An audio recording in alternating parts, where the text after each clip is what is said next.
Brazil में एक घास के मैदान और होते हैं जिन्हें कंपोस के नाम से जानते हैं, कंपास के नाम से जानते हैं।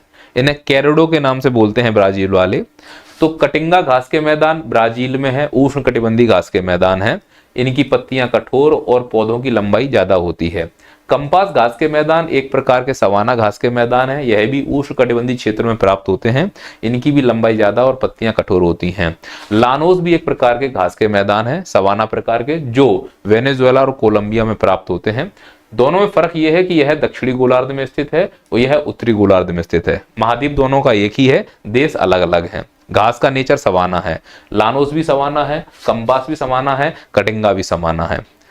मैं उम्मीद कर रहा हूं कि सर बिल्कुल पानी की तरह क्लियर है, हमारा इसमें कहीं कोई रोल नहीं है। फिर आते हैं अचानक से इस कॉन्सेप्ट की तरफ कि सर इस बला को जरा देखो ध्यान से। ये जो बला दिख रही है ना, यह आधा मकर रेखा के ऊपर है और आधा मकर रेखा के नीचे है।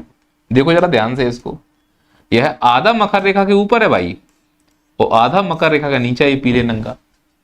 तो जो ये आधा मकर रेखा के ऊपर आधा नीचे, इसका मतलब ना ये उष्ण है ना ही है शीतोष्ण है। तो यह हो गया बीच का। बीच का मतलब मैंने गलत बोल दिया, बीच का मतलब कुछ और होता है। तो यह ना इसका है ना उसका है ना, बिन पेंदी का लोटा है। तो इसी को कहते हैं ग्रान चाकू। क्या कहते हैं? ग्रान चाकू। तो ग्रान चाकू घास के मैदान आधे उष्ण कटिबंध में है, आधे शीतोष्ण कटिबंध में है।